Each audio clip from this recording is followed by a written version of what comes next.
Hello students, welcome back to our spoken English. In the class la enna paaka poromna present perfect tense. ஏன் இவ்ளோ டென்சஸ்லாம் இருக்கு அப்படினு சொல்லி நீங்க யோசிச்சிருப்பீங்க.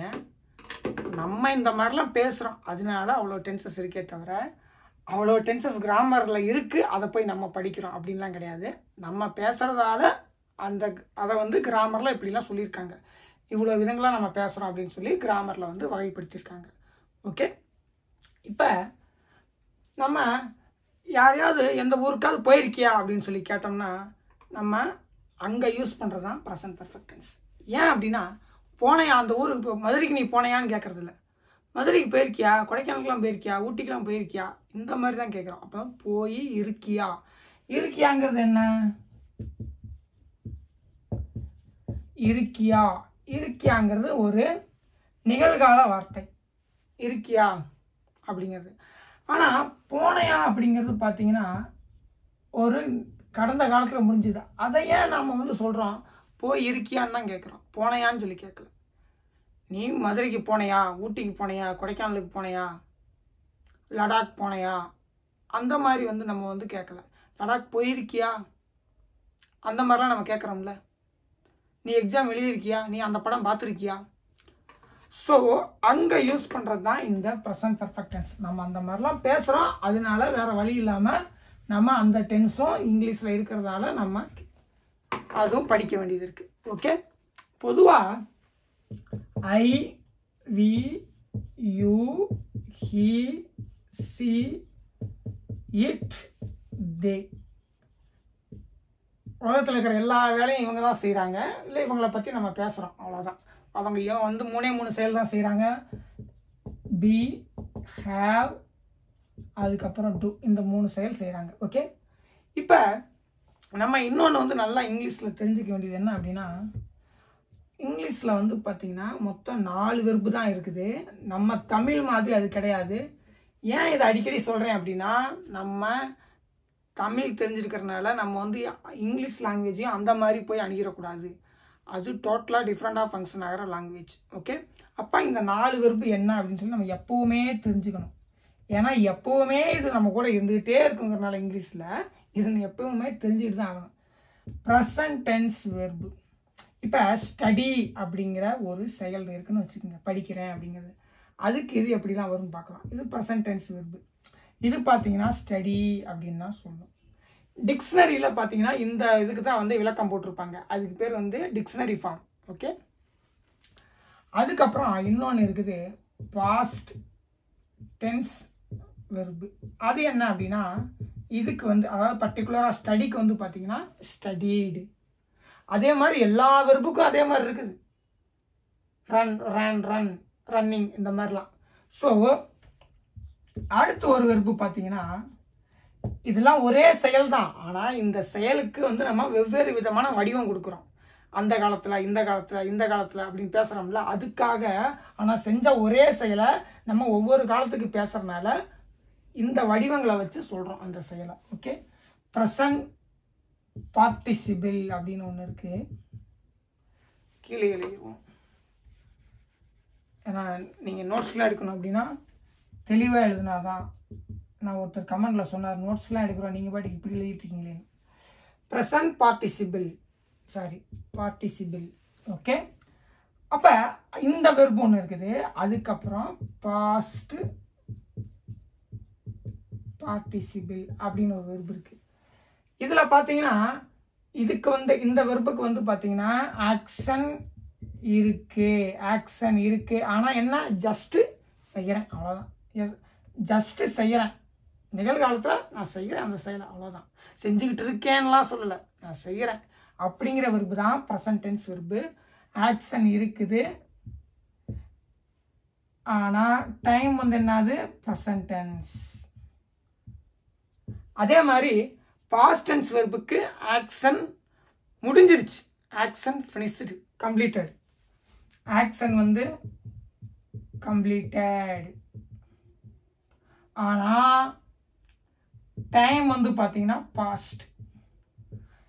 ஓகே? இது இப்போ நிகழ்காலத்தில் இருக்குது, இது முடிஞ்சிருச்சு. எந்த காலம்னு தெரியும், முடிஞ்சு போன காலம். கண்டிப்பாக இது நிகழ்காலம் தான். வேறு கண்டிப்பாக இந்த இது வந்து பார்த்திங்கன்னா இறந்த காலம் தான். கண்டிப்பாக இது இறந்த காலம், கண்டிப்பாக இது நிகழ்காலம். ஓகே, ப்ரெசன்ட் டென்ஸ் வெர்பு வந்து கண்டிப்பாக நிகழ்காலம், பாஸ்ட் டென்ஸ் வெர்பு கண்டிப்பாக இறந்த காலம் தான். ஆனால் இந்த ரெண்டும் பார்த்தீங்கன்னா ப்ரெசன்ட் பார்ட்டிசிபிள் வெர்பு, அதாவது ஒரே வெர்புக்கு நம்ம இத்தனை ஃபார்ம்ஸ் வச்சுருக்கோம். அப்போ ஸ்டடியோட ப்ரெசன்ட் பார்ட்டிசிபிள் ஃபார்ம் என்ன? ஸ்டடியிங். இது என்ன சொல்லுது அப்படின்னா, நான் ஆக்ஷன், அதாவது செயல், ஆக்ஷன் வந்து ஆக்டிவ், நான் செயலில் இருக்கேன், நான் ஆக்டிவில் தான் இருக்கேன். ஆனால் எனக்கு வந்து டென்ஸ், அதாவது டென்ஸ் அப்படின்னா டைம் அப்படின்னு சொல்லிக்கலாம். நல்லா தெளிவாக தெரியணும் அப்படின்னா டைம் வந்து கிடையாது, எனக்கு டைம் கிடையாது, நான் செயலில் இருக்கேன், அவ்வளோதான். அதாவது இந்த ரெண்டு வெர்பும் வந்து மனிதர்கள் தான் இந்த மாதிரிலாம் பேசணும், நிறையா டென்சஸ் பேசணும், 12 வகையான டென்சஸ் பேசுகிறோம்ல, அதுக்காக கொண்டு வரணும் அப்படிங்கிறதுக்காக உருவாக்கியிருக்காங்க. ஓகே, இப்போ இதுக்கு வந்து பார்த்தீங்கன்னா இதுக்கும் ஸ்டடீடு தான், இதுக்கும் ஸ்டடீடு தான், இதுவும் ஒரே மாதிரி இருக்கும். ஆனால் பாஸ்ட் டென்ஸில் சொல்லும்போது அதுக்கு டைம் இருக்குது. கண்டிப்பாக இது பாஸ்ட் டென்ஸ் மட்டும்தான், முடிஞ்சு போனது, செயல் முடிஞ்சு போயிடுச்சு, டென்ஸு பாஸ்ட் டென்ஸ். ஆனால் இதுக்கு பார்த்தீங்கன்னா ஸ்டடீடில் ஆக்ஷன் வந்து கம்ப்ளீட்டட் தான், ஆக்ஷன் கம்ப்ளீட்டட். ஆனால் டென்ஸ் பார்த்தீங்கன்னா, அதாவது டைம் பார்த்தீங்கன்னா கிடையாது,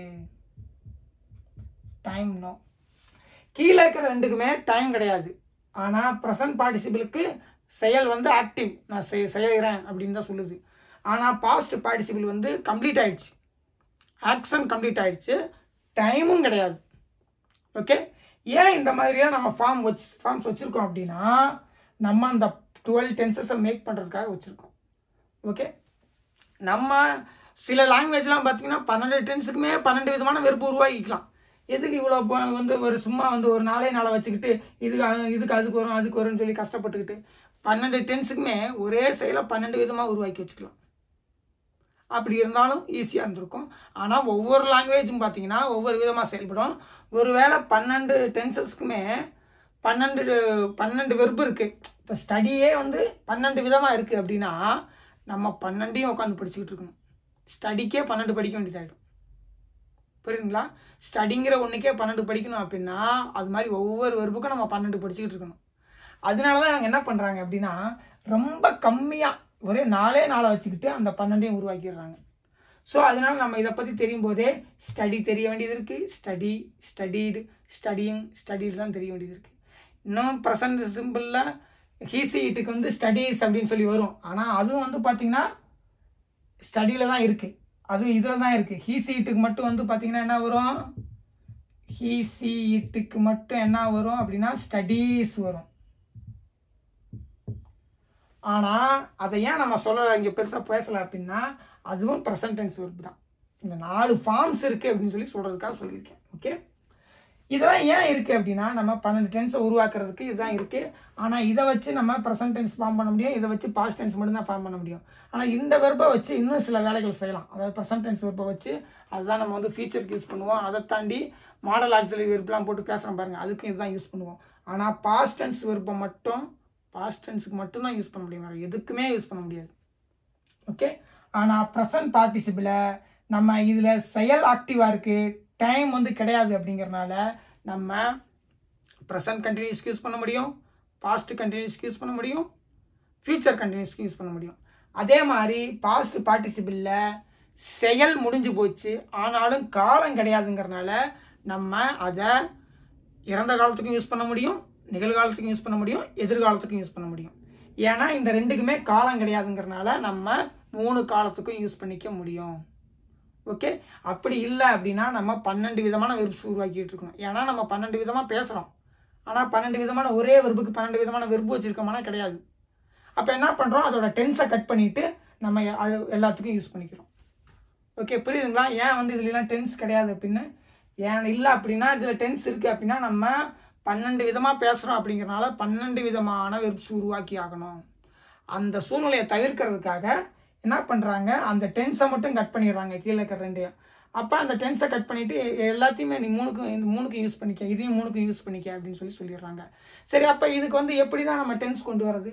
அதுக்கு தான் நம்ம வந்து ஐ ஆம் அப்படின்னு சொல்லும்போது நான் இருக்கேன், சப்ஜெக்ட் வந்து அங்கே இருக்கேன்னு சொல்லும்போது அது ப்ரெசன்ட் டென்ஸாக மாறிடுது. அப்போ ஐ ஆம் டீச்சிங் அப்படின்னு சொல்லும்போது இது வந்து ப்ரெசன்ட் டென்ஸில் நான் இந்த செயலை செஞ்சுட்டு இருக்கேன். அப்போ இந்த வெர்பை எடுத்து இங்கே கொண்டு போகும்போது அங்கே வந்து ப்ரெசன்ட் டென்ஸ் இருக்கும்போது அது என்னவா மாறிடுது அப்படின்னா ப்ரெசன்ட் டென்ஸாக மாறிடுது.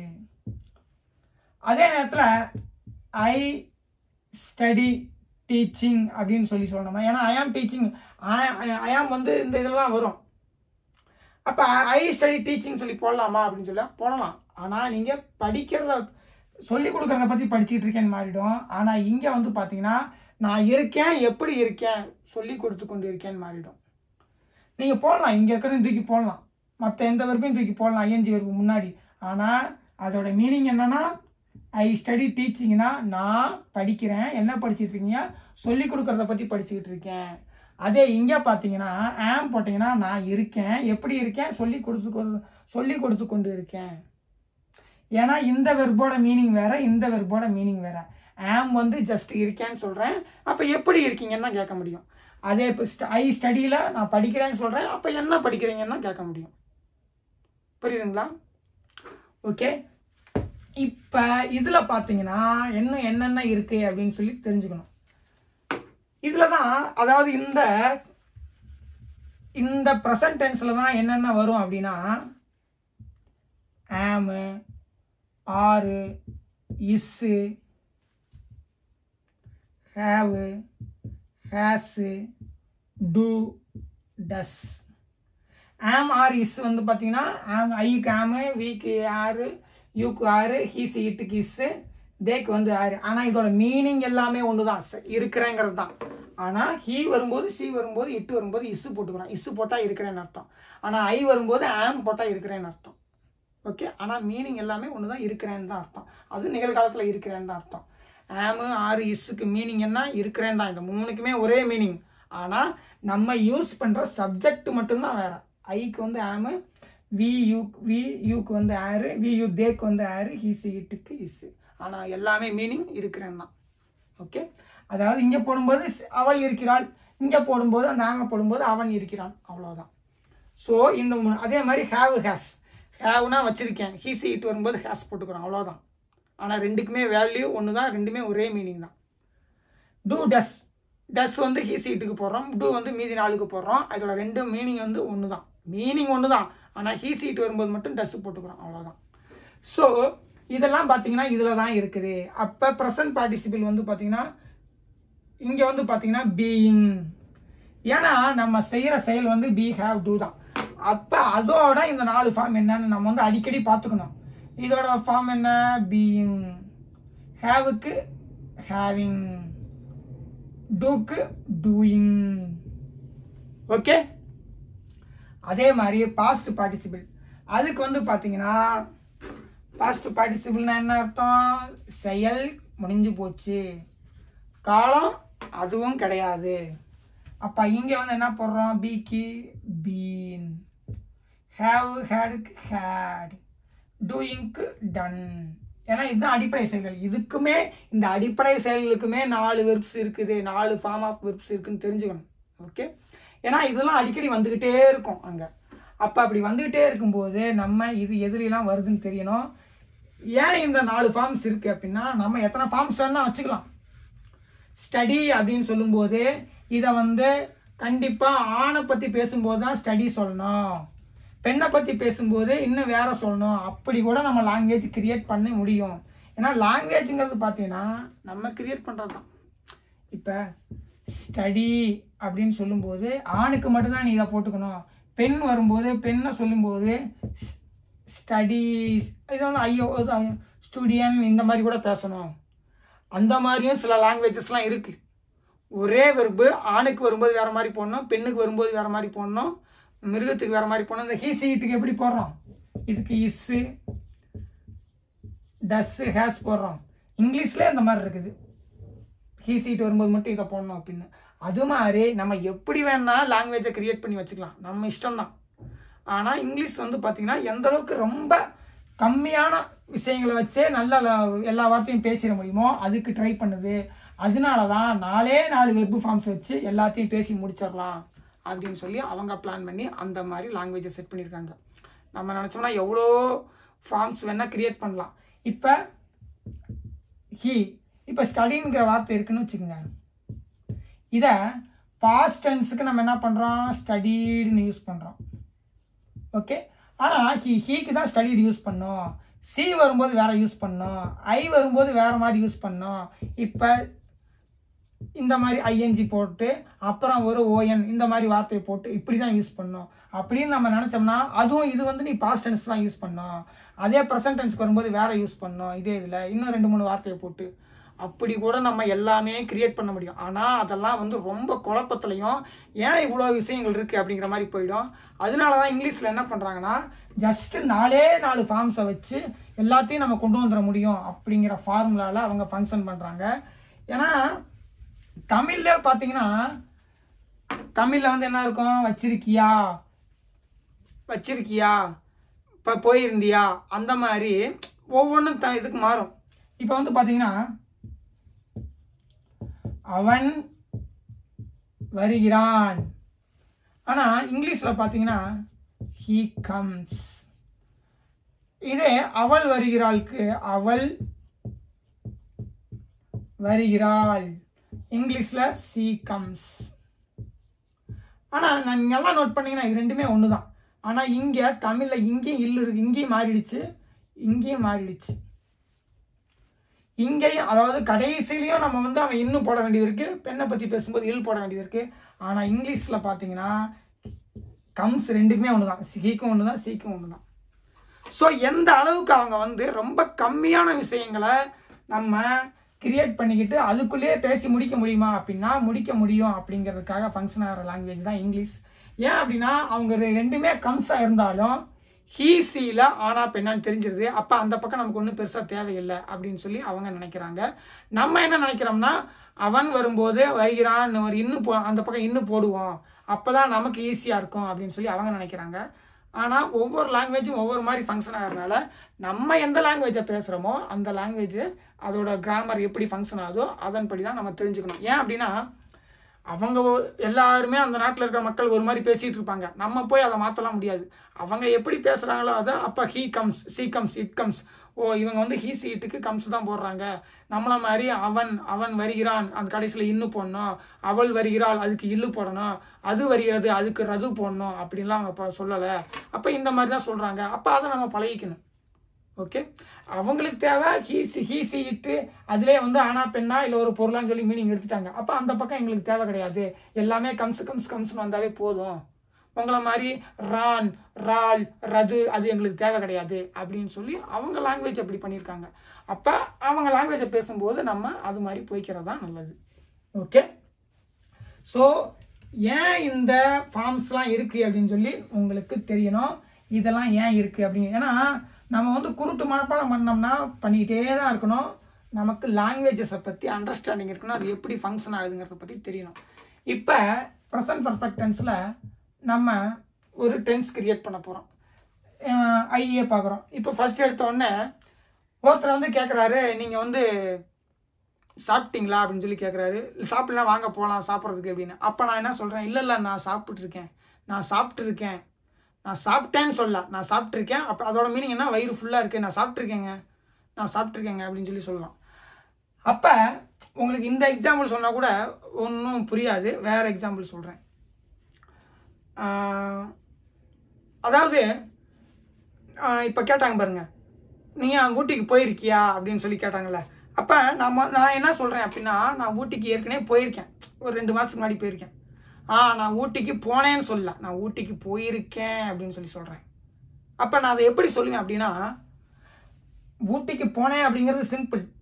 ஆனால் இங்கே நடந்த ஒரு செயல், அதாவது இது வந்து பாஸ்ட்டு, இது வந்து ப்ரெசண்ட்டு, இது வந்து ஃப்யூச்சர். நான் ஊட்டிக்கு போனேன் அப்படின்னு சொல்லி இங்கே நடந்த செயலை சொல்ல, நான் ஊட்டிக்கு போயிருக்கேன் அதை சொன்னால் கூட உங்களுக்கு ரொம்ப கஷ்டமாக இருக்கும். ஒரு பொருளை வச்சு சொன்னால் தான் உங்களுக்கு ஈஸியாக இருக்கும். ஒரு பொருள் வந்து ஒரு பேனா வந்து நான் இறந்த காலத்தில் வாங்கியிருக்கேன். ஏன்னா ஃபஸ்ட்டு சென்டென்ஸ் மட்டும் ஒரு புரியறதுக்காக ஒரு பொருளை வச்சு சொல்லும்போது இன்னும் கொஞ்சம் உங்களுக்கு ஈஸியாக இருக்கும். ஒரு பேனா வந்து நான் வாங்கியிருக்கேன். பேனா வந்து பார்த்தீங்கன்னா வச்சுங்க, ஒரு 4 நாளுக்கு முன்னாடி வாங்கியிருக்கேன். அப்போ இந்த செயல் வந்து 4 நாளுக்கு முன்னாடி முடிஞ்சிருச்சு. அப்போ என்கிட்ட வந்து கேட்குறான் ஃப்ரெண்டு, நீ பேனா வாங்கிட்டியா அப்படின்னு சொல்லி கேட்குறான். நான் பேனா வாங்கியிருக்கேன். நான் பேனா வாங்கிட்டேன்னு சொல்லலாம். இந்த பேனா நான் வாங்கியிருக்கேன் பாரு இருந்தா அப்படின்னு சொல்லி காட்டுறேன். அப்போ அந்த இடத்துல அந்த பொருளை நான் வாங்கி இருக்கேன், இப்போ வாங்கி அதை வச்சிருக்கேன்னு தான் சொல்கிறேன். ஓகே, நான் வாங்கினேன்னு சொல்ல, வாங்கியிருக்கேன், நான் பொருள் பேனா வாங்கியிருக்கேன் பார்த்தியா அப்படின்னு நம்ம சொல்கிறோம்ல. அப்போ பாஸ்ட் டென்ஸில் முடிஞ்ச ஒரு செயலை இப்போவும் நான் வச்சுருக்கேன், அந்த மீனிங்க்கு நம்ம பேசுகிறோம். அதுக்கு பேர் தான் ப்ரெசன்ட் பர்ஃபெக்ட். இங்கே முடிஞ்சு போன செயலை நான் இங்கே கனெக்ட் பண்ணி பேசிக்கிறேன். ஓகே, ஏன்னா ப்ரெசன்ட் வந்து இந்த பக்கம் போகும், இந்த பக்கம் போகும், இப்படியும் வரும், கரெக்டாக பர்டிகுலர் பாயிண்ட்டையும் பேசும். நீ படம் பார்த்துருக்கியா, நீ படம் பார்த்தியா, நான் படம் பார்த்துருக்கேன், அந்த படத்தில் இருக்கிற எல்லா சீனும் எனக்கு தெரியும்.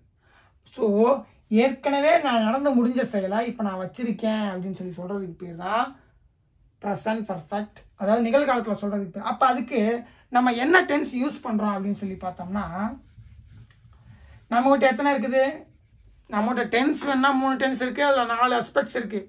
Simple, continuous, perfect, perfect continuous. ஆனால் நம்மகிட்ட இருக்கிற வெர்பு வந்து பார்த்திங்கன்னா 4 தான். அந்த 4ல் இங்கே எது செட் ஆகும் அப்படின்னு சொல்லி ஃபஸ்ட்டு செக் பண்ணணும். அதை பற்றி ஒரு புரிதல் இருக்கணும். ஏன்னா சென்டென்ஸ் மேக்கிங்கிறது ஒரு தனி கிளாஸ் கிடையாது. இந்த மாதிரி எந்த வெர்பு நம்ம யூஸ் பண்ணணும், இங்கே எந்த மாதிரி ப்ரெசன்ட் பர்ஃபெக்ட்னா என்ன, ப்ரெசன்ட் கண்டினியூஸ்னா என்ன, அது தெரிஞ்சாதான் சென்டென்ஸ் மேக்கிங்கே நம்ம பண்ண முடியும். இப்போ இந்த கிளாஸ் முடியும் போது நம்ம சென்டென்ஸ் மேக் பண்ணுறோம், அதுதான் சென்டென்ஸ் மேக்கிங். சென்டென்ஸ் மேக்கிங்கிறது ஏதோ ஒரு தனி கிளாஸு, அது ஒரு தனி பாடம்லாம் கிடையாது. டென்ஸை பற்றி நீங்கள் தெரிஞ்சுக்கிறீங்க, ஒரு வெர்பை பற்றி தெரிஞ்சுக்கிறீங்க, ஒரு அட்ஜெக்டிவ் பற்றி தெரிஞ்சுக்கிறீங்க, ஒரு நவுனை பற்றி தெரிஞ்சுக்கிறீங்க. இதையெல்லாம் தெரிஞ்சுக்கிட்டு ஒவ்வொரு சென்டென்ஸாக மேக் பண்ணுறீங்க. இதுதான் சென்டென்ஸ் மேக்கிங். வேறு நம்ம பலர் என்ன நினச்சிக்கிறோம் அப்படின்னா, சென்டென்ஸ் மேக்கிங்னா அது ஒரு தனி கிளாஸ், அப்போ அதை மட்டும் படித்தோம்னா நம்ம வந்து சூப்பராக இங்கிலீஷ் பேசிடலாம். அதை மட்டும் எப்படி படிக்கிறது, அங்கேயும் இதுதான் ஒரு சென்டென்ஸ் இருக்கும். அந்த சென்டென்ஸை நம்ம ப்ரெசன்ட் டென்ஸில் இருக்கா, ஃபியூச்சர் டென்ஸில் இருக்கா, ஃபியூச்சர் கண்டினியூஸில் இருக்கா அப்படின்னு தெரிஞ்சாதான் நம்ம அதை பற்றி அதுக்கு என்ன வெர்பு போட முடியும், சென்டென்ஸ் எப்படி மேக் பண்ண முடியும்னு தெரியும். அப்போ நம்ம என்ன பண்ணணும்னா, இங்கே பேசிக்கில் வந்து நல்லா ஸ்ட்ராங்கானா மட்டும்தான் சென்டென்ஸை நம்மளால் மேக் பண்ண முடியுமே தவிர, சென்டென்ஸ் மேக்கிங்கிறது ஏதோ ஒரு தனி கிளாஸ். ஒரு படத்தோட கிளைமேக்ஸை பார்த்தா மட்டும் அந்த படம் புரிஞ்சிடும் அப்படின்னு படம் என்ன புரியும், ஆனால் இது ஒன்றும் புரியாது. ஏன்னா இது வந்து இங்கேருந்து அப்படியே ஸ்டெப் பை ஸ்டெப்பாக தான் சென்டென்ஸ் மேக்கிங்க்கு போக முடியும்.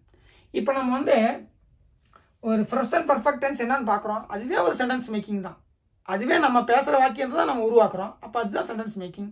சென்டென்ஸ் மேக்கிங்கிறது ஒரு தனி கிளாஸ் கிடையாது. நம்ம கண்டினியூஸாக படிக்கிறதுக்கு பேர் தான். படிச்சுக்கிட்டே இருக்க நம்ம அப்படியே நம்ம ஒவ்வொன்றா சென்டென்ஸ், நம்ம ஃபியூச்சர் டென்ஸ் மேக் பண்ணுவோம், சிம்பிள் ப்ரெசன்ட் டென்ஸ் மேக் பண்ணுவோம், சிம்பிள் பாஸ்ட் மேக் பண்ணுவோம், ப்ரெசன்ட் கண்டினியூஸ் மேக் பண்ணுவோம். அதுதான் சென்டென்ஸ் மேக்கிங். அதே மாதிரி நிறையா சென்டென்ஸை நம்ம வந்து கோர்த்து ஒரு பாராகிராஃபாக கிரியேட் பண்ணோம்னா அவ்வளோதான், அது பாராகிராஃப். இன்னும் கொஞ்சம் பெருசாக எழுதினோம்னா அது எஸ்ஸே, அவ்வளோதான், வேறு ஒன்றும் கிடையாது. ஸோ இப்போ நம்ம பண்ணிகிட்டு இருக்கிறது இதுவே சென்டென்ஸ் மேக்கிங் தான். இப்போ நம்மகிட்ட எத்தனை வெர்பு இருக்கு, present verb, present tense verb இது. ஓகே, இது பாஸ்ட் டென்ஸ் வெர்பு. அதுக்கடுத்து present participle verb, present participle verb. அதுக்கடுத்து past participle verb, past participle verb.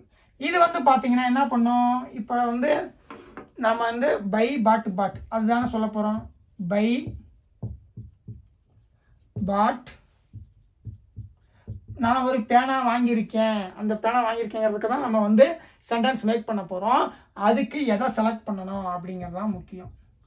நான் ஒரு பேனா வாங்கியிருக்கேன், இந்த டென்ஸை செலக்ட் பண்ண முடியுமானா முடியாது. நான் பேனா வாங்குகிறேன் சாதாரண நிகழ்காலத்தை சொல்லுது, ஆனால் நான் வாங்கியிருக்கேன் முடிஞ்சு போன காலத்தை சொல்லணும் அப்படின்னா நம்ம இதை செலக்ட் பண்ண முடியாது. பாஸ்ட் டென்ஸ் வெர்பு அது வந்து இறந்த காலத்தில், நம்ம இறந்த காலத்தில் தான் வாங்கியிருக்கோன்னு சொல்கிறோம். ஆனால் அது என்ன பண்ணும் அப்படின்னா, ஒரு குறிப்பிட்ட காலத்தோட இறந்த காலத்தோடய நின்றோம், அவ்வளோதான். நான் அந்த செயலை அங்கே செஞ்சேன், அவ்வளோதான். அதை ப்ரெசன்ட் டென்ஸுக்கு எடுத்துகிட்டு வர முடியுமானா எடுத்துகிட்டு வர முடியாது. ஏன்னா இது வந்து ஒரு குறிப்பிட்ட காலத்தில் செஞ்சேன் அப்படின்னு மட்டும்தான் இருக்கும். அதை தாண்டி இது அந்த காலத்துலேருந்து இந்த ப்ரெசன்ட் டென்ஸுக்கு எடுத்துகிட்டு வர முடியுமானா எடுத்துகிட்டு வர முடியாது. ஓகே, நான் வாங்கினேன் அவ்வளோதான். ஆனால் நம்ம கொண்டு வர வேண்டிய மீனிங் என்ன, வாங்கி இருக்கேன். புரியுதுங்களா? நான் வாங்கினேன்னு தான் இது சொல்லுமே தவிர வாங்கி இருக்கேங்கிற மீனிங் இது நமக்கு சொல்லாது. ஓகே, அப்போ இதை வந்து நம்ம யூஸ் பண்ண முடியாது. ஆனால் இதுவும் இறந்த காலத்தில் நடந்த செயல் தான். ஆனால் இதை ஏன் யூஸ் பண்ண முடியாதுன்னா, இது இறந்த காலத்துக்கு மட்டும்தான். அதை தாண்டி வேறு எங்கேயுமே யூஸ் பண்ண முடியாது. அந்த செயல் முடிஞ்சிருச்சு, அவ்வளோதான். முடிஞ்சதோட அதோட நின்றுச்சு, அங்கேயே முடிஞ்சிருச்சு. அதை தாண்டி இது எந்த பக்கமும் மூவ் ஆகாது. இந்த வெர்பு, அதாவது நான் பேனா வாங்கினேன் அவ்வளோதான் சொல்ல முடியும். ஆனால் நம்ம வந்து வாங்கி இருக்கேன் அப்படின்னு சொல்லி பேனா இப்போ காட்டுறோம், வாங்கி இருக்கேன் அப்படின்னு சொல்லி காட்டுறோம். அதே நேரத்தில் நான் பேனா வாங்கினேன் இந்தா பாரு அப்படின்னு சொல்லி நம்ம பேச முடியும். ஆனால் அப்படி பேசும்போது நம்ம பியூராக பாஸ்ட் டென்ஸில் மட்டும்தான் பேசுகிறோம். நான் பேனா வாங்கினேன் இந்தா பாரு அப்படிங்கிறதுக்கும் பேனா வாங்கியிருக்கேன் இந்தா பாருக்கும் கிட்டத்தட்ட மீனிங் ஒன்று தான். ஆனால் நம்ம பேனா வாங்கினேன் அப்படின்னு சொல்லி சொல்லும்போது அது நம்ம பாஸ்ட் டென்ஸில் அந்த செயல் முடிஞ்சு போச்சு அப்படிங்கிற மாதிரி பேசுகிறேன். ஆனால் நமக்கு தேவையான மீனிங் என்ன, பேனா வாங்கி இருக்கேன், வாங்கினதா இப்போ வச்சிருக்கேன் அப்படிங்கிற மாதிரி பேசுகிறேன். பேனா வாங்கி இருக்கேன், அப்போ காட்டு அப்படின்னு சொல்லி சொல்லலாம். இதே நான் பேனா வாங்கினேன் ஆனால் தொலைஞ்சு போச்சு அப்படிங்கிறப்ப நம்ம இந்த இதில் பேச முடியும். ஏன்னா அந்த செயல்ஸ் நடந்துச்சு, ஆனால் அதுக்கப்புறம் பேனா காணாமல் போயிடுச்சு. ஆனால் இங்கே நான் பேனா வாங்கி இருக்கேன் இந்தா பார் அப்படின்னு சொல்லி கொண்டு நான் பேனா வாங்கியிருக்கேன் தொலைஞ்சு போச்சு அப்படின்னு சொல்ல முடியாது. ஏன்னா வாங்கி இருக்கேன்னு சொல்லி ப்ரெசென்ட்டோட கனெக்ட் பண்ணிட்டீங்க, பேனா இருக்குங்கிற மாதிரி கொண்டு வந்துட்டீங்க. பேனா வாங்கியிருக்கேன் ஆனால் தொலைஞ்சு போச்சுன்னா நம்ம பேச முடியாது. பேனா வாங்கினேன் ஆனால் தொலைஞ்சு போச்சுன்னு நம்ம பேச முடியும். ஸோ பாஸ்ட் டென்ஸுக்கும் ஏன் இங்கே வந்து செயல் நடந்து போயிருந்தாலும் ஏன் நம்ம இப்போ பேசுறதுக்கு இந்த டென்ஸை எடுத்துகிட்டு வர முடியாது அப்படிங்கிறது உங்களுக்கு தெரியணும். ஏன்னா இந்த செயல் அங்கேயே முடிஞ்சிருச்சு. பேனா வாங்கினேன், அப்போ பேனா வாங்கினேன், பேனா தொலைஞ்சு போச்சுன்னு கூட சொல்ல முடியும். பேனா வாங்கியிருக்கேன் ஆனால் தொலைஞ்சு போச்சு அப்படின்னு நம்ம பேச முடியாது. ஓகே, அதனால இது செயல் முடிஞ்சிடுச்சு, அங்கேயே முடிஞ்சிடுச்சு. அதை ப்ரெசன்ட் டென்ஸ்க்கு இங்கே இந்த பக்கம் கொண்டு வர முடியாது. அப்போ ஏன்னா நம்ம பேசுறது பேனா வாங்கியிருக்கேங்கன்னு ப்ரெசன்ட் பர்ஃபெக்ட் டென்ஸ் பேசுகிறோம். அடுத்து இந்த செயல் அப்படின்னு பார்த்தீங்கன்னா நமக்கு வந்து இது செயல் ஆக்டிவாக இருக்குது, நான் வாங்கிட்டு இருக்கேன் அப்படிங்கிற மாதிரி வந்துடும். ஆனால் நமக்கு தேவை ஒரு செயல் முடிஞ்சிருச்சு, ஆனால் அந்த முடிஞ்ச செயலை ப்ரெசென்ட்டோட நான் கனெக்ட் பண்ணிக்கிறேன், பேனா வாங்கியிருக்கேன் அப்படின்னு. அப்போ அந்த முடிஞ்ச செயலை நான் இப்பயும் வச்சிருக்கேன் அப்படிங்கிற மாதிரி தான் பேசணும். அப்போ அதுக்கு பார்த்தீங்கன்னா இங்கே செயல் முடிஞ்சிருக்கு, அதாவது பாஸ்ட் பார்ட்டிசிபிளில் செயல் முடிஞ்சும் இருக்குது, அதே நேரத்தில் டென்ஸும் இல்லாமல் இருக்குது. ஆனால் இங்கே செயல் முடிஞ்சு டென்ஸ் கிடக்குது பாஸ்ட்டில், ஆனால் இங்கே செயல் முடிஞ்சு டென்ஸும் இல்லாமல் இருக்குது. அப்போ இதை கொண்டு வந்து நம்ம தாராளமாக இங்கே யூஸ் பண்ணிக்க முடியும். ஆனால் நம்ம வந்து வச்சிருக்கேன் அப்படிங்கிறதுக்கு என்னது, ஹேவ் முன்னாடி போட்டுக்கணும். ஏன்னா நம்ம நிகழ்காலத்தில் ஒரு செயலை வச்சுருக்கோம், ஒரு பொருளை வச்சுருக்கோம்னா அதுக்கு வந்து ஹேவ், அதாவது சப்ஜெக்ட் ஐயாக இருக்கும்போது ஹேவ், ஹீசி இட்டாக இருக்கும்போது ஹேஸ். ஓகே, நான் வச்சிருக்கேன் என்ன அப்படின்னா ஐ ஹாவ் பாட். நான் வாங்கினேன் அப்படிங்கிற செயலை வச்சுருக்கேன், என்ன வாங்கினீங்க, I have pot a pen. இப்படி தான் சென்டென்ஸ் ஃபார்ம் ஆகுது. அவ்வளோதான், இதே நம்ம ஒரு சென்டென்ஸ் ஃபார்ம் பண்ணிட்டோம். இதுவே வந்து ப்ரெசன்ட் பர்ஃபெக்ட் டென்ஸை ஃபார்ம் பண்ணிட்டோம். ஸோ இப்போ இதுக்கு பேர் தான் சென்டென்ஸ் மேக்கிங். சென்டென்ஸ் மேக்கிங்கிறது ஒரு தனி கிளாஸ் கிடையாது. நம்ம வந்து அப்போ இங்கே நம்ம என்ன டென்ஸ் யூஸ் பண்ணணும் அப்படின்னா பாஸ்ட் பார்ட்டிசிபிள் டென்ஸ் யூஸ் பண்ணணும். அதாவது செயல் முடிஞ்சிருக்கணும், ஆனாலும் காலம் காட்டக்கூடாது. அப்படி காலம் காட்டல அப்படின்னா தான் நம்ம அதை வந்து ப்ரெசன்ட் டென்ஸுக்கும் யூஸ் பண்ணிக்க முடியும், பாஸ்ட் டென்ஸுக்கும் யூஸ் பண்ணிக்க முடியும், ஃபியூச்சர் டென்ஸுக்கும் யூஸ் பண்ணிக்க முடியும். காலம் காட்டாத அதே நேரத்தில் செயல் முடிஞ்சு போச்சு அப்படின்னு தான் சொல்கிறோம். நமக்கு அந்த செயலில் வந்து காலம் தேவை கிடையாது, செயல் முடிஞ்சு நிற்கணும், அவ்வளோதான். ஏன் அப்படின்னா நமக்கு வந்து பார்த்தீங்கன்னா ஐ ஹேவ், நான் இப்போ ஒரு வச்சிருக்கேன் அப்படின்னு சொல்லும்போது இதுலேயே நமக்கு காலம் தெரிஞ்சிருச்சு. இது வந்து என்னது, ப்ரெசன்ட் டென்ஸ். அப்போ நான் வாங்கினேங்கிறதுல எனக்கு காலம் தெரியணுங்கிற அவசியம் கிடையாது. ஏன்னா எனக்கு இங்கேயே தெரிஞ்சிருச்சு, நான் ப்ரெசன்ட் டென்ஸை பற்றி பேசிகிட்டு இருக்கேன், நான் ப்ரெசன்ட் டென்ஸில் வச்சுருக்கிறேங்கிற ஒரு செயலை பேசிகிட்டு இருக்கேன். அது என்ன அப்படின்னா வாங்கினேன் அப்படிங்கிற செயலை வச்சுருக்கேன். அப்போ இது வந்து முடிஞ்சு போச்சு. ஓகே, ஏன்னா ஹேவ் பார்த்தீங்கன்னா நம்ம வந்து முடிஞ்சு போன ஒரு விஷயத்தை தான் வச்சுக்க முடியும். அதே நேரத்தில் இப்போ நான் வந்து அந்த பொருளை வச்சுருக்கேன், அதே நேரத்தில் அந்த பொருளை வந்து வாங்கிட்டு இருக்கேன் அப்படிங்கிற மாதிரியோ இல்லை வந்து ஐ ஆம் ஹேவிங் அப்படிங்கிற மாதிரி பேசினாதான் இப்போ நான் பெற்றுக்கொண்டிருக்கிறேன் அந்த செயலில். ஆனால் அதாவது இப்போ நான் பெற்றுக்கிட்டு இருக்கேன் அப்படிங்கிற செயல் வந்து, அதாவது வச்சுக்கிட்டு இருக்கேங்கிற செயல் ப்ராக்ரஸ் ஆகிட்டு இருக்கு, அதாவது செயல் நடந்துகிட்டு இருக்கு. ஆனால் நான் அதை பற்றிலாம் பேசலை. ஐ ஆம் ஹேவிங் எ டிகிரியில் நான் இப்போ தான் டிகிரி படிச்சுக்கிட்டு இருக்கேன் அப்படின்னு அர்த்தம். ஆனால் நம்ம வந்து பேனா வாங்கினதை பற்றியா பேசிகிட்டு இருக்கோம்? கிடையாது, வாங்கிட்டதை பற்றி பேசிகிட்டு இருக்கோம். அப்போ நம்ம ஹேவ் தான் போட முடியும். ஹேவுங்கிறது எப்போவுமே ஒரு செயல் முடிஞ்சு போனதாக வச்சுருக்கோம். ஐ ஹேவ் எ பென் அப்படிங்கிறப்ப நான் பேனா வாங்கிட்டு இருக்கிறத பற்றி பேசலாம், வாங்கி வச்சிருக்கிற பேனாவை பற்றி பேசுகிறேன். ஐ ஹேவ் எ பென் அப்படிங்கிறப்ப நம்ம இங்கேயும் ஐ ஹேவ், நான் வச்சுருக்கேன், என்ன வச்சுருக்கீங்க? பாட். பாட்னா இறந்த காலத்தில் நடந்து முடிஞ்ச செயல், ஆனால் டென்ஸ் கிடையாது. அந்த இதை கொண்டு வந்து இங்கே போடுறோம். நம்ம பை பாட்டுன்னு வரும், ஆனால் நம்ம பாஸ்ட் டென்ஸ் பாட்டை எடுத்துகிட்டு வரல. ரெண்டுமே ஒரே வடிவமாக இருந்தாலும் நம்ம எடுத்துகிட்டு வந்தது எது அப்படின்னா பாஸ்ட் பார்ட்டிசிபிள். பாஸ்ட் பார்ட்டிசிபிள் பாட், அந்த பாட்டை எடுத்துகிட்டு வந்திருக்கோம். அப்போ ஐ ஹேவ் பாட், நான் வச்சுருக்கேன், என்ன வச்சுருக்கீங்க? இறந்த காலத்தில் வாங்கினேன் அப்படிங்கிற அந்த செயலை வச்சுருக்கேன். என்ன வாங்கினீங்க? I have bought a pen.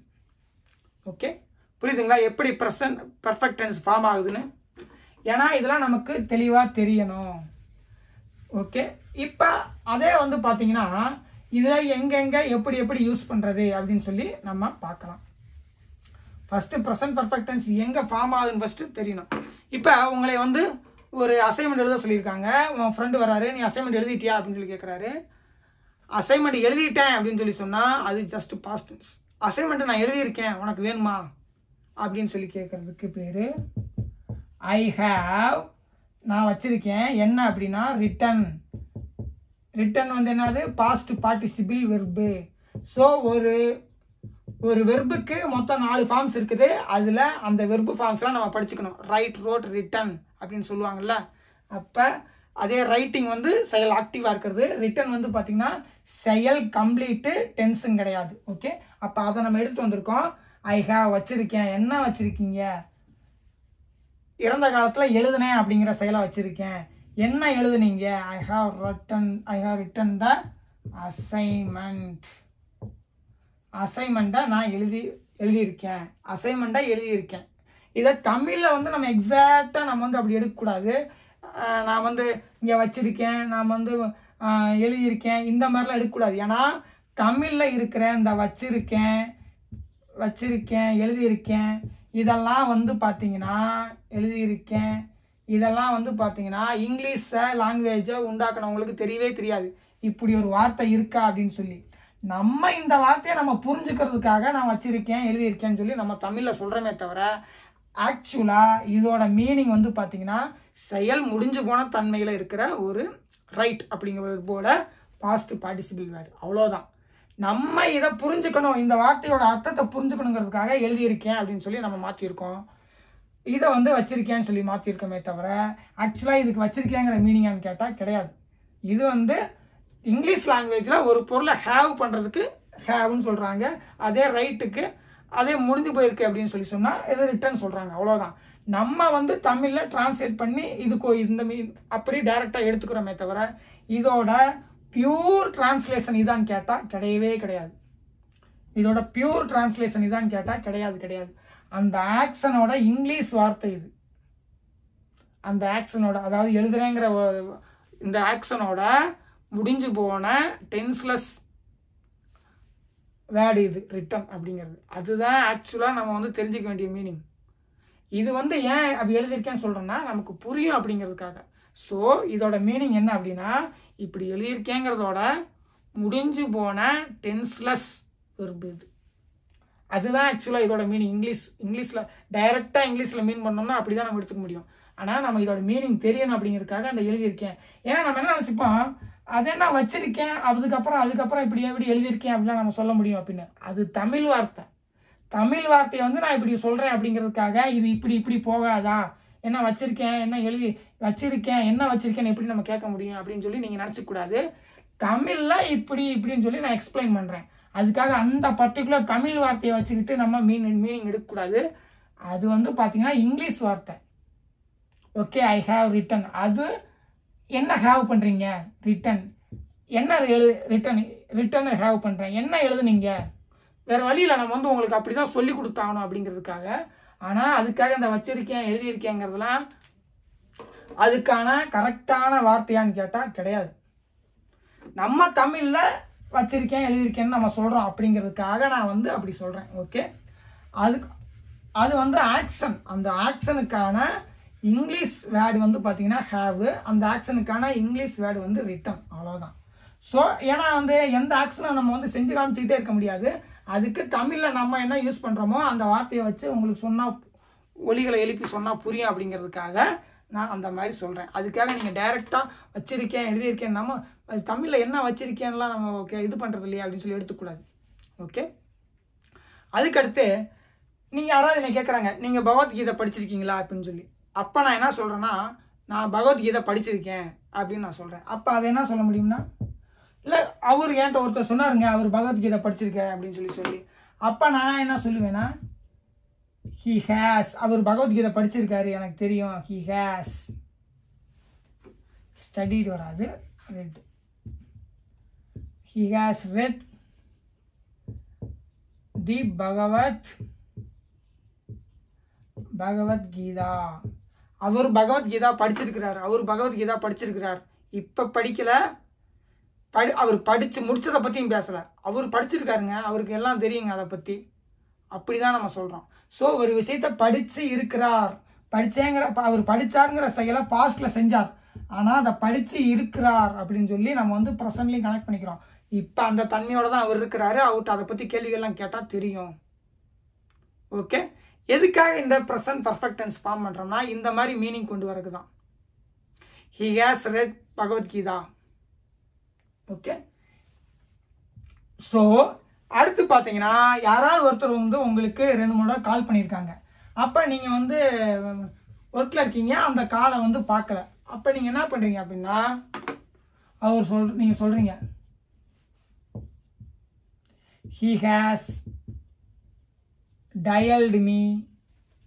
சரி, நல்லா எழுத சொல்லியிருக்காங்களா? he has டயல்னு சொன்னால் உங்களுக்கு அது ரொம்ப பழைய வார்த்தை, கால் டே போட்டுறேன்.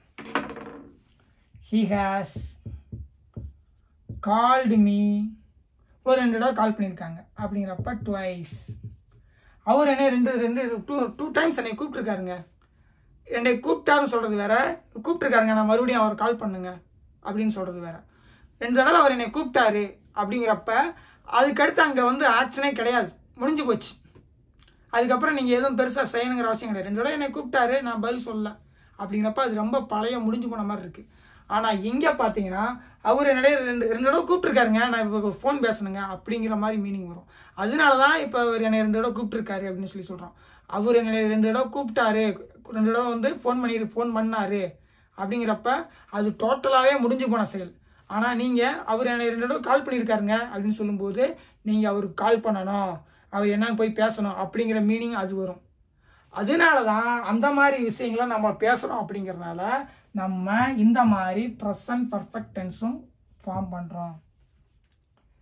நான் இந்த போர்டில் எழுதியிருக்கேன், புரியுதுங்களா? நான் இதை போர்டில் எழுதியிருக்கேன், நான் இதை போர்டில் எழுதுனேன்னு சொல்ல, நான் இதை போர்டில் எழுதியிருக்கேன் நோட் பண்ணிக்கிங்க அப்படின்னு தான் நம்ம சொல்கிறோம். நான் போர்டில் எழுதியிருக்கேன், இதை நோட் பண்ணிக்கிங்க. நான் போர்டில் எழுதுனேன் நோட் பண்ணிக்கிங்க அப்படின்னு சொல்கிறது இல்லை. போர்டில் எழுதியிருக்கேன், அந்த செயல் முடிஞ்சிருச்சு, அந்த செயல் முடிஞ்ச தன்மையை நான் வச்சுருக்கேன். போர்டில் எழுதியிருக்கேன், நீங்கள் நோட் பண்ணிக்கிங்க. ஓகே, ஏன் இந்த டென்ஸ் இருக்குது, ஏன் இது எப்படி ஃபார்ம் ஆகுது அப்படிங்கிறலாம் நமக்கு தெரியணும். ஏன்னா இதை வந்து நம்ம அடிக்கடி பேசுகிறோம், இந்த ப்ரெசன்ட் பர்ஃபெக்ட் டென்ஸை அடிக்கடி பேசுகிறோம். சரி, இப்போ நீங்கள் வந்து யாராவது ஒருத்தர் சின்ன வயசில் பார்த்துருப்பீங்க, ரொம்ப நாள் பார்த்ததில்ல. அப்போ நீங்கள் என்ன சொல்லலாம் அப்படின்னா நான் அவனை பார்த்துருக்கேன், சின்ன வயசில் நான் அவனை பார்த்துருக்கேன் அப்படின்னா அந்த பார்த்துருக்கேன், நான் அவனை சின்ன வயசில் பார்த்தேன்னு சொல்லலை, சின்ன வயசில் பார்த்துருக்கேன் அப்படின்னு சொல்லி சொல்கிறோம். பார்த்தேன்னு சொல்ல முடியும், பார்த்துருக்கேன்னு சொல்ல முடியும். ஆனால் நான் சின்ன வயசில் அவனை பார்த்துருக்கேன், அதுக்கப்புறம் அவனை பார்க்கல அப்படின்னு நம்ம பேசுகிறோம். நான் சின்ன வயசில் அவனை பார்த்தேன், அதுக்கப்புறம் அப்படி அவனை பார்க்கல அப்படியும் நம்ம பேசுகிறோம், இப்படியும் நம்ம பேசுகிறோம். ஸோ இப்படி பேசும்போது நமக்கு அந்த சென்டென்ஸ் ஃபார்ம் பண்ண தெரியணும். அப்போ ஐ ஹேவ், நான் வச்சிருக்கேன், எந்த செயலை பார்த்துருக்கேன், சீன். ஏன்னா இது வந்து பாஸ்ட் பார்ட்டிசிபிள் வருது. இங்கே வந்து எப்பயுமே பாஸ்ட் பார்ட்டிசிபிள் தான் யூஸ் பண்ண முடியும். ஐ ஹாவ் சீன் ஹிம், நான் அவனை பார்த்துருக்கேன். இது டைரக்ட், இது தமிழ் நான் அவனை பார்த்துருக்கேங்கிறது. ஆனால் இங்கிலீஷ் எப்படி ஃபார்ம் ஆகும்? நான் வச்சுருக்கேன், என்ன வச்சுருக்கீங்க? சீன், அதாவது பார்த்தேங்கிற செயலை வச்சுருக்கேன். யாரை பார்த்தீங்க? ஹிம், அவனை. I have seen him in my childhood. நான் என்னோட சின்ன வயசில் அவனை பார்த்துருக்கேன். நான் அவனை பார்த்துருக்கேன்னு சொல்லிட்டு நான் அவனை பார்த்து இருக்கேன் அப்படின்னு நான் சொல்கிறேன் தமிழில். ஆனால் நீங்கள் அப்படியே எடுத்துக்கூடாது. நான் வந்து என்ன அவனை வந்து இங்கே காண இங்கே கிடக்குது அப்படிலாம் எடுத்துக்கூடாது. இங்கிலீஷ் வேர்ட் ஆர்டருங்கிறது டோட்டலாக டிஃப்ரெண்ட். இங்கிலீஷ் வேர்ட் ஆர்டருங்கிறது டோட்டலாக டிஃப்ரெண்ட். அது சப்ஜெக்ட் தான் ஃபஸ்ட்டு வரும். அதுக்கப்புறம் அது செயலை செய்யுது அப்படின்னா என்ன செயலை செய்யுதுங்கிறது தான் வரும். அதுக்கப்புறம் தான் ஆப்ஜெக்ட் வரும். ஓகே, அதனால தான் நம்ம எப்போவுமே இங்கிலீஷாக பார்க்கணும். அதை தமிழ் கூட கம்பேர் பண்ணிக்கூடாது. 2 லாங்குவேஜுக்கான கிராமர் டோட்டலாக டிஃப்ரெண்ட். ஓகே, ஏன்னா நம்ம என்ன நினச்சிக்கிறோம்னா இங்கே ஒரு பேனா இருக்குது, தமிழ்லேயும் பேனாவும் இருக்குது, இங்கிலீஷ்லேயும் பெண்ணுன்னு ஒன்று இருக்குது, இங்கிலீஷ்லேயும் போர்டு இருக்குது, அதே மாதிரி தமிழ்லேயும் பலகை இருக்குது. அப்போ எல்லாமே இதே மாதிரி தானே இருக்கணும். அப்படி கிடையாது. ஒவ்வொன்றும் ஒவ்வொரு விதம். நான் ஏற்கனவே உங்களுக்கு சொல்லியிருக்கேன். இதுதான் வந்து நம்ம பஸ் ஸ்டாண்டுன்னு வச்சுக்கோங்க. ஒவ்வொரு பஸ்ஸுமே வந்து பார்த்தீங்கன்னா ஒவ்வொரு ரூட்டில் இந்த பஸ் ஸ்டாண்டுக்கு வரும். ஒவ்வொரு ரூட்டில் வரும். ஆனால் எல்லாமே பஸ் ஸ்டாண்டுக்கு தான் வருது. அது மாதிரி கம்யூனிகேஷனுங்கிறது நம்ம அடைய வேண்டிய இந்த மீனிங் வந்து ஒவ்வொரு லாங்குவேஜும் ஒவ்வொரு மாதிரி வரும். ஆனால் டோட்டலாக அதோட மீனிங் எடுத்து பார்க்கும்போது நான் வந்து அவனை சின்ன வயசில் பார்த்துருக்கேன்னு இருக்கோம். ஆனால் நான் அவனை சின்ன வயசில் பார்த்துருக்கேன் இப்படி தான் எல்லா வார்த்தைக்கும் அடுத்தடுத்த வார்த்தையாக இங்கிலீஷும் ஃபார்ம் ஆகுமான்னு கேட்டால் கிடையாது. இங்கிலீஷ் வந்து எடுத்த உடனே ஐ வரும், ஹேவ் வரும், சீன் வரும், அதுக்கப்புறம் தான் ஆப்ஜெக்ட் வரும், அப்புறம் இன் மை சைல்ட்ஹுட்னு கடைசியில் வரும். ஆனால் தமிழில் நான் சின்ன வயசில் அப்படின்னு சொல்லி இந்த இது வந்து பார்த்தீங்கன்னா 2ஆவதுக்கே வந்துருச்சு. நான் சின்ன வயசுலன்னு சொல்லி நான் அப்படிங்கிறதுக்கு அடுத்தே வந்துருச்சு. ஸோ ஒவ்வொரு லாங்குவேஜும் ஒவ்வொரு மாதிரி ஃபங்க்ஷன் ஆகும். நம்ம இப்போ தமிழில் இருக்கும்போது தமிழ் ரூட்டில் வழி அது போகிறோமா, அந்த கிராமர் எப்படி ஃபங்க்ஷன் ஆகும் தெரிஞ்சுக்கணும். அதே இங்கிலீஷ் ரூட் வழி போகிறோமா, அங்கே என்ன மேடு பள்ளம் இருக்குது, அங்கே என்ன மரம் செடி கொடி இருக்கோ அதுக்கு தகுந்த மாதிரி தான் நம்ம வண்டியை ஓட்டிகிட்டு போகணும். ஸோ ஆனால் நம்ம வந்து சேர்ற இடம்னா மீனிங் கம்யூனிகேஷன் அது பார்த்தீங்கன்னா கிட்டத்தட்ட ஒரே மாதிரி தான் இருக்கும். ஓகே, ஆனால் 2 பேருமே போகிற பாதை வேற, சேர்ற இடம் தான் ஒன்று. ஓகே, ஸோ இது ஏன் சொல்கிறேன் அப்படின்னா உங்களுக்கு தெளிவாக புரியணும். ஏன்னா லாங்குவேஜ் வந்து இப்படி டோட்டலாக டிஃப்ரெண்டாக இருக்குது அப்படின்னா நமக்கு அதை பற்றி கவலை கிடையாது. ஏன்னா அந்த லாங்குவேஜ் அந்த மாதிரி ஃபங்க்ஷன் ஆகுது, இந்த தமிழ் லாங்குவேஜ் இந்த மாதிரி ஃபங்க்ஷன் ஆகுது. ஸோ அந்த லாங்குவேஜை படிக்கும்போது அதன் ரூல்ஸ் படி இயங்கி அதோட வேர்ட் ஆர்டரை ஃபாலோ பண்ணிக்கணும், அதோட வேர்ட்ஸை ஃபாலோ பண்ணிக்கணும். ஓகே, இப்போ சில நம்ம எப்படி வந்து இந்த ப்ரெசன்ட் பர்ஃபெக்ட் ஃபார்ம் பண்ணுறது அப்படின்னு சொல்லி பார்த்துட்டோம். சரி, இந்த ப்ரெசன்ட் பர்ஃபெக்ட்டுக்கும் சிம்பிள் டென்ஸுக்கும் ப்ரெசன்ட் கண்டினியூஸ்க்கு என்ன வித்தியாசம்னா, ப்ரெசன்ட் கண்டினியூஸ் ஒரு செயலை நான் செய்கிறேன்னு சொல்லி சொல்லுது, ஜஸ்டிஸ் செய்கிறேன் அப்படின்னு சொல்லி சொல்லுது. அதாவது இந்த இதில் வந்து பார்த்தீங்கன்னா சிம்பிள் ப்ரெசன்ட் வந்து ஜஸ்டிஸ் செய்கிறேன் அவ்வளோதான். ப்ரெசன்ட் கண்டினியூஸ் இந்த நான் செஞ்சுக்கிட்டு இருக்கேன், பர்டிகுலர் பாயிண்டில் நான் அந்த செயலில் தான் இருக்கேன்னு சொல்லுது. பர்ஃபெக்ட் டென்ஸ் என்ன சொல்லுது அப்படின்னா நான் ஏற்கனவே செஞ்ச செயலை இப்போ வச்சிருக்கேன் அப்படின்னு சொல்லி சொல்லுது. அதனால தான் ப்ரெசன்ட் டென்ஸ் ஆனாலுமே இத்தனை விதமான அஸ்பெக்ட்ஸ் இருக்குது. ஓகே, இங்கே தான் நம்ம இருக்கோம், ஆனாலும் இங்கே இருக்கிறத பேசுகிறோம், இங்கே பர்டிகுலர் பாயிண்டில் இருக்கிறத பேசுகிறோம், ஜஸ்டிஸ் செய்கிறேன் அப்படிங்கிறத பேசுகிறோம். இப்போ நான் அந்த செயலை இல்லாமையே ஆனால் செய்கிறேன் அப்படின்னு சொல்லி பேசுகிறோம். ஸோ இந்த மாதிரிலாம் நம்ம பேசுகிறனால தான் இவ்வளவு அஸ்பெக்ட்ஸ் இருக்குது, இவ்வளோ விஷயங்கள் நம்ம தெரிஞ்சிக்க வேண்டியது இருக்குது. ஸோ ப்ரெசன்ட் பர்ஃபெக்ட்டுங்கிறது எதுக்கு நம்ம யூஸ் பண்ணுறோம், எதுக்காக அந்த இது மேக் பண்ணுறோம்னா நான் இறந்த காலத்தில் நடந்து முடிஞ்ச ஒரு செயலை வச்சுருக்கேன், நான் என் சின்ன வயசில் அந்த ஒருத்தரை பார்த்துருக்கேன், அதை கூட நான் இப்போ வச்சுருக்கேன்னு சொல்ல முடியும். ஏன்னா அது முடிஞ்சிருக்கலாம், எப்போ முடிஞ்சிருந்தாலும், எந்த பாஸ்ட்டில் முடிஞ்சிருந்தாலும், எந்த இறந்த காலத்தில் முடிஞ்சிருந்தாலும் அதை நான் இப்போ வச்சுருக்கேன்னு சொல்லி சொல்ல முடியும். அதுதான் I have seen him in my childhood. நான் அவனை என்னோட சின்ன வயசில் பார்த்துருக்கேன். ஓகே, அந்த சின்ன வயசில் பார்த்ததையும் நான் இப்போ இருக்கிறதையும் கனெக்ட் பண்ணிக்கிறேன், பார்த்துருக்கேன். அதனால அது வந்து ப்ரெசன்ட் பர்ஃபெக்ட் டென்ஸ். நான் அவனை சின்ன வயசில் பார்த்தேன்னு சொல்ல, அது வந்து just pure past tense. Okay, இப்போ ஒரு 5 சென்டென்ஸ் மேக்கிங் எக்ஸசைஸ். சென்டென்ஸ் மேக்கிங்னா இதுதான், வேறு ஒன்றும் கிடையாது. இப்போ எடுத்தோடனே என்ன பண்ணுறோம்னா, நான் என்னுடைய வேலையை முடித்திருக்கேன். நம்ம பேச்சு தமிழ் சொன்னோம் முடிச்சிருக்கேன். இதை எப்படி ஃபார்ம் பண்ணுறது அப்படின்னா, நம்ம எடுத்த உடனே தெரிஞ்சுக்கணும், நம்ம ஒரு இங்கிலீஷ் சென்டென்ஸ் மேக் பண்ணும்போது இந்த விஷயங்களை நோட் பண்ணணும். ஃபஸ்ட்டு நம்ம பிரெயினை வந்து இங்கிலீஷ் வேர்ட்ஸுக்கு கொண்டு போயிடணும். ஏன்னா இதெல்லாம் தமிழ் வேர்ட்ஸ். ஓகே, நம்ம பிரெயினை இங்கிலீஷ் வேர்ட்ஸுக்கு கொண்டு போயிடணும். இதுக்கான இங்கிலீஷ் வார்த்தையெல்லாம் என்னன்னு சொல்லி பார்த்துக்கணும். ஓகே, அடுத்து வேர்ட் ஆர்டர் பார்க்கணும். ஏன்னா தமிழ் வேர்ட் ஆர்டர் வேறு, இங்கிலீஷ் வேர்ட் ஆர்டர் வேறு. அதுக்கு காரணம் என்ன அப்படின்னா, வேர்ட் ஆர்டர் நான் உடனே ஞாபகத்துக்கு வந்துடணும். தமிழோட வேர்ட் ஆர்டர் வேறு, இங்கிலீஷோட வேர்ட் ஆர்டர் வேறு. அதனால தான் சைல்டுஹுட்டை தூக்கி தமிழில் 2வது இடத்துலேயே போடுறோம். ஸோ அதுக்கு காரணம் என்ன அப்படின்னா, வேர்ட் ஆர்டர் பிரச்சனைக்கு காரணம் என்னன்னா, இங்கிலீஷில் ஆப்ஜெக்ட் மார்க்கர் கிடையாது. ஆப்ஜெக்ட் மார்க்கர்னா என்ன? தமிழில் வந்து ஐ, இங்கிலீஷில் அப்படி ஒன்று கிடையவே கிடையாது. இங்கிலீஷில் நோ, தமிழில் தான் ஐ. அதனால நமக்கு ஆப்ஜெக்ட் மார்க்கர் கிடையாதுங்கிறதுனால நம்ம எதை ஃபஸ்ட்டு போடுறோமோ அதுதான் சப்ஜெக்ட் அப்படின்னு சொல்லி வச்சுக்கிறோம். ஏன்னா இவர் இதை பற்றி தான் பேச வர்றார், அப்போ இவரை பற்றி பேசுகிறனால நான் வந்து இவரை சப்ஜெக்ட்னு வச்சுக்கிறேன். அப்போ நான் சப்ஜெக்ட் எனக்கு செலக்ட் ஆயிடுச்சு அப்படின்னாவே அடுத்து வர்றது ஆப்ஜெக்ட் அப்படின்னு சொல்லி எனக்கு தெரிஞ்சிடும். அதனால நம்ம சப்ஜெக்ட் எது ஆப்ஜெக்ட் எதுன்னு இங்கிலீஷில் கரெக்டாக சூஸ் பண்ணணும். சென்டென்ஸில் ஃபஸ்ட்டில் கொண்டு ஏதோ போட்டோம்னு வச்சுக்கோங்க, அப்புறம் சப்ஜெக்டாக மாறிடும், அப்புறம் மாற்றவே முடியாது. அந்த சப்ஜெக்டோட அவர் செய்யலை அப்படின்னு சொல்லி கூட நம்ம மாற்றலாம். ஆனாலும் அவர் தான் சப்ஜெக்ட் அப்படிங்கிறத மாற்றவே முடியாது. புரியுதுங்களா? அதனால சப்ஜெக்ட் ஆப்ஜெக்டில் ரொம்ப கவனம் வேணும். ஓகே, இப்போ ஆப்ஜெக்ட் மார்க்கர் வந்து இல்லை அப்படிங்கிறதுனால இந்த 3 விஷயத்தை நம்ம மனப்பாடம் வச்சுக்கணும். ஸோ சப்ஜெக்ட் ஆப்ஜெக்ட் செலக்ஷன் வந்து கரெக்டாக இருக்கணும். ஏன் சப்ஜெக்ட் ஆப்ஜெக்ட் செலக்ஷன் கரெக்டாக இருக்கணும் அப்படின்னா, நமக்கு ஆப்ஜெக்ட் மார்க்கர் கிடையாது. அதனால தமிழ் மாதிரி எங்கே வேணால் போட முடியாது. அதில் கூட ஆப்ஜெக்ட்டுக்கு எந்த ஆப்ஜெக்டோ அதுக்கு தான் ஐயை கொண்டே கரெக்டாக சேர்க்கணும். அந்த ஒரு விஷயம் அதில் இருக்குது. ஆனால் அந்த ஐ இருக்கிறதுனால நம்ம இடத்த எங்கே வேணால் போட்டுக்கலாம். எங்கே போட்டாலும் இதுதான் ஆப்ஜெக்ட் அப்படின்னு சொல்லி தமிழில் தெரியும். ஆனால் இங்கிலீஷில் அது கிடையாதுங்கிறனால, நம்ம ஆப்ஜெக்ட் மார்க்கர் கிடையாதுங்கிறனால எது சப்ஜெக்டோ அதை கொண்டு வந்து ஃபஸ்ட்டு போடணும். அதுக்கப்புறம் அந்த செயலை செய்யுதோ இல்லை அதுக்கு செயலை செய்கிறாங்களோ அதை பார்த்துக்கலாம். ஆனால் அப்புறம் வர்றது தான் ஆப்ஜெக்ட்னு சொல்லி நமக்கு தெளிவாக தெரிஞ்சிடும்.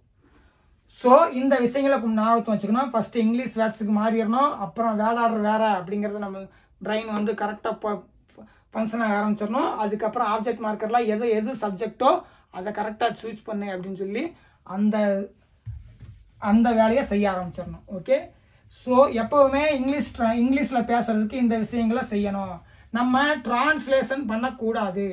இந்த விஷயங்களை நீங்கள் கரெக்டாக செஞ்சீங்கன்னாவே உங்களுக்கு இங்கிலீஷில் அடுத்தடுத்த வார்த்தைகள் ஈஸியாக ஃபார்ம் ஆகி சூப்பராக சென்டென்ஸ் மேக் பண்ண ஆரம்பிச்சிடுவீங்க. நம்ம டிரான்ஸ்லேட் பண்ணக்கூடாது. இப்போ இதில் நம்ம எதை ஆப்ஜெக்டாக பேச போகிறோம்? நான் என்னுடைய வேலையை முடித்திருக்கிறேன். நான் தான் சப்ஜெக்ட், என்னுடைய வேலைங்கிறது ஆப்ஜெக்ட். என்னை பற்றி பேசுகிறேன், என்னை பற்றி பேசுகிறதுல என்னோட வேலை வருது, அவ்வளோதான். அப்போ சப்ஜெக்ட் என்ன? ஐ. இங்கிலீஷில் வந்து அடுத்து என்ன நம்ம இப்போ பேசுகிற டென்ஸ் என்ன? நான் வச்சுருக்கேன் அப்படிங்கிற மீனிங்கில் நம்ம பேச போகிறோம். முடிச்சிருக்கேங்கிறது வந்து தமிழ் வார்த்தை. தமிழில் அந்த மாதிரி மீனிங் கொண்டு வராங்க அந்த வச்சுருக்கேங்கிறத. ஆனால் இங்கிலீஷில் ஒரு முடிஞ்சு போன செயலை நான் வந்து வச்சுருக்கேன்னா அப்போ நான் ஹேவ் தான் போடுவேன் அப்படின்னு சொல்கிறாங்க. I have.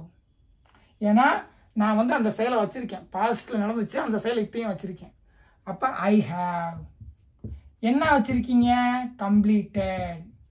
ஏன்னா முடிச்சிருக்கேன், அதோட வார்த்தை இங்கிலீஷ் வார்த்தை என்ன? கம்ப்ளீட்டட். அது பாஸ்ட் பார்ட்டிசிபிளில் இருக்குது. ஏன்னா நம்ம முடிஞ்சு போன செயலை வச்சுருக்கும் போது பாஸ்ட் பார்ட்டிசிபிள் வார்த்தையை அந்த ஃபார்ம் ஆஃப் வெர்பை தான் நம்ம வச்சுருக்க முடியும். அதே நேரத்தில் வந்து கம்ப்ளீட்டுங்கிறதும் ஒரு கம்ப்ளீட்டிங் அப்படிங்கிறதோ இவ்வளோ இன்னும் பாஸ்ட் டென்ஸில் இருக்கிற கம்ப்ளீட்டோட அதுலேயும் செயல் இருக்குது. ஆனால் நம்ம இந்த செயலை தான் வச்சுக்க முடியும். ஏன்னா அதுதான் பாஸ்ட்டில் முடிஞ்சிருக்கு. கம்ப்ளீட்டிங்கே வச்சுக்க முடியாது. ஏன்னா அது இப்போ ஆக்டிவில் இருக்குது, அதை வச்சுக்க முடியாது. ஸோ நான் முடிஞ்சு போன செயலை வச்சுருக்கேன். ஏன்னா ஹேவ்னா எப்பயும் வச்சுருக்கிறத பற்றி தான் பேசுமே தவிர ஒரு செயல் ஆக்டிவில் இருக்கிறத பற்றி பேசாது. அது ஐ ஆம் ஹேவிங்கு போயிடும். ஸோ நான் வச்சுருக்கேன். என்ன வச்சுருக்கீங்க? கம்ப்ளீட்டட். என்ன கம்ப்ளீட் பண்ணீங்க? I have completed my work. நான் என் வேலையை முடிச்சிருக்கேன் அப்படிங்கிறது இதோட தமிழ் மீனிங். ஆனால் அந்த தமிழ் மீனிங் நான் என்னுடைய வேலையை முடிச்சிருக்கேன் அதை கொண்டு வந்து இங்கே ஒவ்வொரு வேர்டுக்காக போட்டு நம்ம மீனிங் எடுத்துக்கிட்டு இருக்கக்கூடாது. இங்கிலீஷ் லாங்குவேஜ் எப்படி ஃபங்க்ஷன் ஆகுதோ அதன்படி புரிஞ்சுக்கணும். ஐ ஹாவ், என்ன ஹாவ் பண்ணுறீங்க? கம்ப்ளீட்டட், எதை கம்ப்ளீட் பண்ணீங்க? My work. இப்படி தான் இங்கிலீஷ் லாங்குவேஜ் புரிஞ்சுக்கணுமே தவிர நான் என்னுடைய வேலையை முடித்திருக்கேன் இந்த பர்டிகுலர் வார்த்தையை எடுத்து கொண்டு வந்து இதுக்கு ஒவ்வொரு வார்த்தைக்கு மீனிங் பார்த்துக்கிட்டு இருக்கக்கூடாது. இங்கிலீஷ் லாங்குவேஜ் எப்படி பார்க்கணும்? ஐ சப்ஜெக்ட் போட்ட உடனே நீங்கள் என்ன செயலை செய்கிறீங்க, இல்லை யார் உங்களுக்கு ஏதாவது செயலை செய்கிறாங்களா? நான் தான் வச்சுருக்கேன். என்ன வச்சுருக்கீங்க? நான் தான் செயலை செய்கிறேன், ஹேவுங்கிற செயலை செய்கிறேன். என்ன ஹேவ் பண்ணுறீங்க? கம்ப்ளீட்டட், அதாவது முடிச்சிருக்கேன். என்ன கம்ப்ளீட் பண்ணியிருக்கீங்க? My work. I have completed my work. Meaning வந்துருச்சா? என் வேலையை நான் முடிச்சிருக்கேன், அவ்வளோதான். இப்படி தான் இங்கிலீஷ் பார்த்தீங்கன்னா ஃபார்ம் ஆகுது. ஓகே, ஸோ இதை நீங்கள் தெரிஞ்சுக்கணும். இதுக்கு பேர் தான் சென்டென்ஸ் மேக்கிங், வேறு ஒன்றும் கிடையாது. சென்டென்ஸ் மேக்கிங்கிறது ஒரு தனி கிளாஸ் கிடையாது.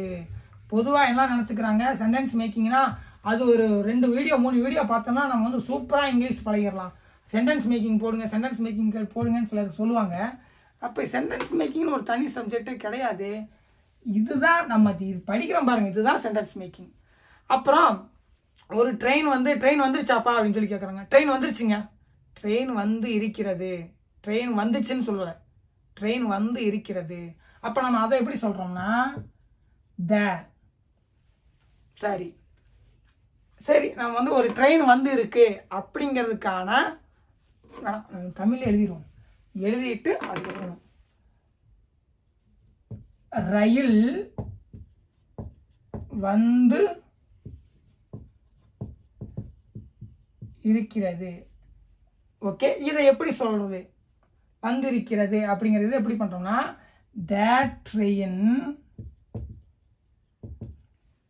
ட்ரெயின்னால நம்ம என்ன பண்ணணும்? இறந்த காலத்தில் முடிஞ்ச செயலை வச்சிருக்கு அப்படின்னா ஹேஸ் தான் போடணும்.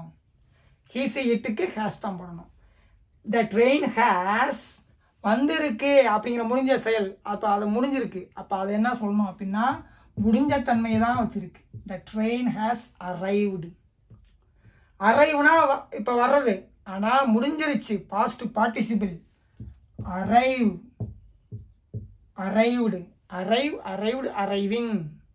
ஓகே, அப்போ அங்கே முடிஞ்சு போனால் அந்த பாஸ்ட் பார்ட்டிசிபிள் வார்த்தையை தான் எடுத்துகிட்டு வர முடியும்.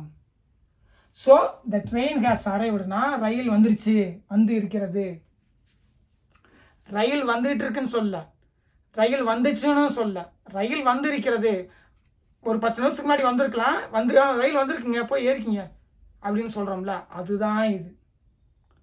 ஓகே, ஸோ இந்த டென்ஸ் எங்கே யூஸ் பண்ணுறோம் அப்படின்னு சொல்லி உங்களுக்கு தெளிவாக தெரியணும். ரயில் வந்துச்சுங்கன்னு நம்ம சொல்லலை. வந்துச்சுன்னா இந்நேரம் கிளம்பி போயிருக்கோம். ரயில் வந்துச்சுங்க, போயிடுச்சு போல இருக்கு அப்படின்னு நம்ம சொல்கிறோம். ஆனால் அப்படி கிடையாது.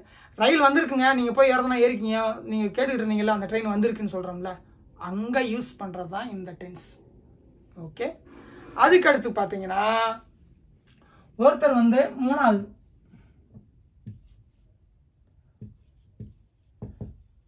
உன்னுடைய கடிதத்தை அவர் வாங்கி இருக்கிறார். இப்படியும் கூட போடலாம். உன்னுடைய கடிதத்தை அவர் வாங்கி இருக்கிறார். நீங்கள் வெளியே போயிருக்கீங்க, உங்கள் லெட்டரை ஒருத்தர் வாங்கியிருக்காங்க. அப்போ வந்து கேட்குறாங்க, உங்கள் கடிதத்தை அவர் வாங்கியிருக்காருங்க. வாங்கினார்னு சொல்ல, வாங்கியிருக்காருங்க, அவர் வாங்கியிருக்காருங்க, நீங்கள் போய் வாங்கிக்கிங்கன்னு சொல்லுவோம்ல, அதுதான்.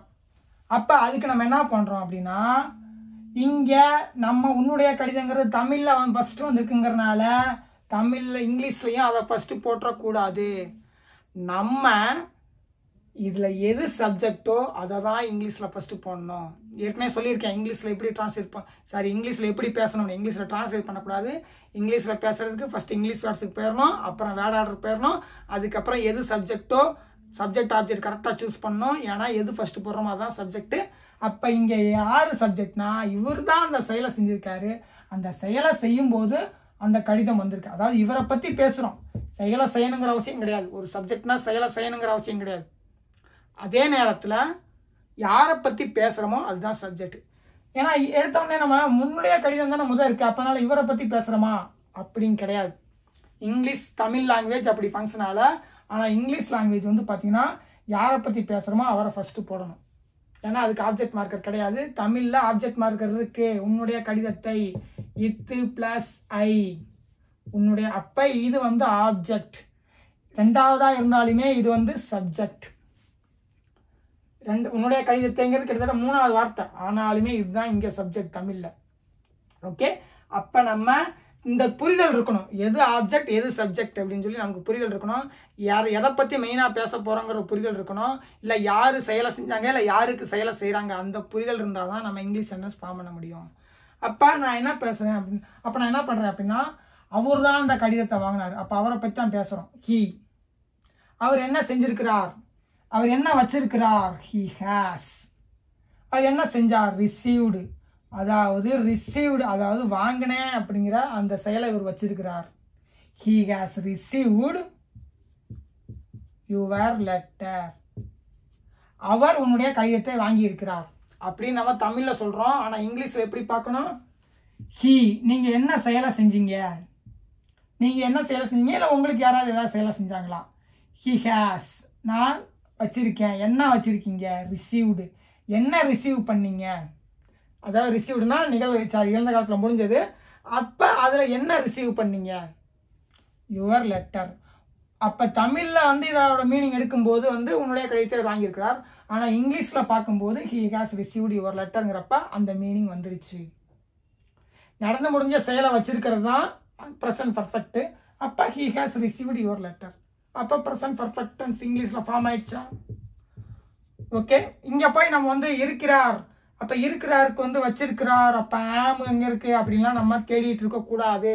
ஏன்னா தமிழில் இருக்கிறார் அப்படிங்கிறதுக்கு ஆம் அப்படின்னு சொல்லுவோம். ஹீக்கு வந்து இஸ் எங்கே அப்படின்னு சொல்லி தேடிட்டு இருக்கக்கூடாது. ஏன்னா இங்கிலீஷ் ஃபங்க்ஷன் ஆகிற மெத்தடே வேறு. இங்கிலீஷ் எப்படி ஃபங்க்ஷன் ஆகுது, நடந்து முடிஞ்ச செயலை நான் வச்சிருக்க தான் முடியும். வச்சிருக்கேங்கிறதே நம்ம தமிழில் இருக்கேன் அப்படின்னு சொல்லி சொல்கிறோம். அதுவே தப்பு. ஏன்னா இதோட டைரக்டாக மீனிங் வந்து நம்ம தமிழில் டிரான்ஸ்லேட் பண்ணுறது ரொம்ப கஷ்டம். ஹேஸு ஹேவு நம்ம என்ன சொல்கிறோம், வச்சிருக்கிறார். நீங்கள் நல்லா யோசிச்சு பாருங்க. ஹீ ஹேஸ் எ காரில் அவர் ஒரு கார் வைத்திருக்கிறார். அப்போ இருக்கிறார்னு நம்ம தேவையில்லாமல் இவரை பற்றியும் பேசிகிட்டு இருக்கோம். புரியுதுங்களா. தமிழ் வந்து அப்படி பழக்கப்பட்ட லாங்குவேஜ். அதை ஓகே எடுத்துக்கிறோம். ஆனால் நம்ம அவர் இருக்கிறத பற்றி பேசலை. நம்ம ஹீ இஸ்ஸை பற்றி பேசலை, அவர் இருக்கிறத பற்றி பேசலை. அவர் என்ன வச்சிருக்கிறார், என்ன ஹேவ் பண்ணுறார் அதை பற்றி பேசுகிறோம். அதனால he has received your letter. ஆனால் தமிழில் ஹி ஹேஸையே நம்ம கார் வச்சிருக்காரே அதையே நம்ம என்ன சொல்கிறோம், இருக்கிறார் அப்படின்னு சொல்லி நம்ம அவர் இருக்கிறத பற்றியும் பேசுகிறோம். நல்லா நோட் பண்ணி பாருங்க. He has a car. இதை தமிழில் மொழிபெயர்த்தோம்னா அவர் ஒரு கார் வைத்திருக்கிறார். இதை பிரித்து எழுதணும்னா எப்படி இருக்கும் அப்படின்னா வைத்து பிளஸ் இருக்கிறார். நம்ம அவர் காரை பற்றி தான் பேசுகிறோம். அவர் கார் பெற்றிருக்கிறார் தான் பேசுகிறோம். அப்போ கூட இருக்கிறார்னு சொல்லி சம்மந்தம் இல்லாமல் அவரோட பீயிங்கை பற்றி பேசுகிறோம். அதாவது இஸ்ஸு வாசு வேறு இருக்கல பார் பீயிங், அவரோட இருக்கிற தன்மையை பற்றி பேசுகிறோம். ஆனால் நமக்கு தேவை அவர் கார் வச்சிருக்கிறாரா, அதுதான். நம்ம ஏன் தேவையில்லாமல் இவரோட இருக்கிற தன்மையை பற்றி பேசுகிறோம். அவர் என்ன பெற்றிருக்கிறார். ஆனால் தமிழ் லாங்குவேஜ் வந்து பார்த்தீங்கன்னா அந்த மாதிரி தான் ஃபங்க்ஷன் ஆகுது. ஓகே, அவர் என்ன இருக்கிறார் என்ன அது ஆக்சுவலாக அந்த மாதிரி வந்து தமிழ் ஃபங்க்ஷன் ஆகிறதுனால நமக்கு இங்கேயும் குழப்பம் வந்துடுது. நம்ம என்ன நினைக்கணும், ஹீ எதுக்கு இங்கே இருக்கிறாருங்கிற மீனிங்கே வரலையே, அப்போ இஸ்ஸு இதெல்லாம் வரவே இல்லையே அப்படின்னு சொல்லி நினைப்போம். ஆனால் ஹி ஹேஸ் அப்படிங்கும்போது அவர் என்ன பெற்றிருக்கிறார், என்ன பெறுதல், அதுதான் என்ன பெறுதல், ரிசீவ்டு அதாவது அதாவது வாங்கினேன் அப்படிங்கிற அந்த செயல். அப்போ என்ன வாங்கினீங்க? Your letter. நீங்கள் டைரெக்டாக இங்கிலீஷ்க்கும் தமிழுக்கும் டைரெக்டாக வேர்டு டு வேர்டு டிரான்ஸ்லேட் பண்ணி, அதாவது வார்த்தைக்கு வார்த்தை மொழி மாற்றம் பண்ணி நம்ம மீனிங் எடுத்துக்க முடியாது. அந்தந்த லாங்குவேஜ் எப்படி ஃபங்க்ஷன் ஆகுதோ அதன்படி தான் நம்ம பார்த்துக்கணும். ஓகே, அப்போ தான் நம்ம அந்த லாங்குவேஜை புரிஞ்சுக்க முடியும். ஏன்னா ஒவ்வொரு லாங்குவேஜும் ஒவ்வொரு தன்மையில் செயல்படும். அடுத்து என்ன அப்படின்னு அடுத்து ஒரு எக்ஸாம்பிள் பார்ப்போம். ஏன்னா இந்த எக்ஸாம்பிள்ஸ்லாம் பார்க்கறதுனால தான் உங்களுக்கு வந்து இவ்வளோ விஷயங்கள் புரியுது. அதனால எக்ஸாம்பிள்ஸ் வந்து ரொம்ப முக்கியமாக பார்க்கணும். ஓகே, அடுத்து என்ன அப்படின்னா அதான் நீங்கள் மதுரைக்கு அவர் மதுரைக்கு போயிருக்காருங்க, ஒருத்தர் மதுரைக்கு போயிருக்காருன்னு சொல்லி சொல்கிறோம். இல்லைங்க அவர் மதுரைக்கு போகல அப்படின்னு கூட சொல்லலாம். ஆனால் இப்போ நான் சொல்கிறேன், இல்லை நான் சென்னைக்கு போயிருக்கேன் அப்படின்னு சொல்கிறேன். நான் கிராமத்தில் இருக்கேன், நீ சென்னைக்கெலாம் போயிருக்கியா அப்படின்னு சொல்லி கேட்பாங்க. கிராமத்தில் பொதுவாக கேட்பாங்க, சென்னைக்கெலாம் போயிருக்கியா அப்படின்னு சொல்லி. அப்போ நான் சென்னைக்கெலாம் போயிருக்கேன் அப்படின்னு சொல்லி சொல்லும்போது, நான் சென்னைக்கு போயிருக்கிறேன். அப்போ அதை எப்படி சொல்கிறது? I have. நம்ம டைரெக்டாக எடுத்துக்கூடாது. இந்த இருக்கிறேனுக்கு ஏன் இங்கே ஆம் போடலை அப்படின்லாம் எடுத்துக்கூடாது. தமிழ் லாங்குவேஜ் அப்படி ஃபங்க்ஷன் ஆகுது. இங்கிலீஷ் லாங்குவேஜ் வந்து நான் நடந்து முடிஞ்ச செயலை நான் வச்சுருக்க தான் முடியும், ஹேவ் தான் பண்ண முடியும். நான் அதில் இருக்க முடியாது, ஆம் போட்டு இருக்க முடியாது. நான் அதை ஹேவ் பண்ணுறேன். நடந்து முடிஞ்ச செயலை நான் வந்து ஹேவ் பண்ணுறேன். ஓகே, வச்சுருக்கேன். அப்படிங்கிறதால நம்ம வந்து ஹேவ் யூஸ் பண்ணுறோம். I have gone. Go went gone, going இதெல்லாம் இருக்குது பாருங்கள். அப்போ பாஸ்ட் பார்ட்டிசிபிள் தான் யூஸ் பண்ண முடியும். நடந்து முடிஞ்ச செயலை நான் வச்சுருக்கேன். I have Khan to Chennai. நான் சென்னைக்கு போயிருக்கேன். ஸோ நீங்கள் சப்ஜெக்ட் போட்ட உடனே சப்ஜெக்ட் ஐ, நீங்கள் என்ன செய்றீங்க? ஹேவ் வச்சுருக்கேன். என்ன இப்போ தமிழில் தான் வச்சு இருக்கேன், அந்த இருக்கேங்கிறதுக்காக நீங்கள் அந்த வந்து போயிடக்கூடாது.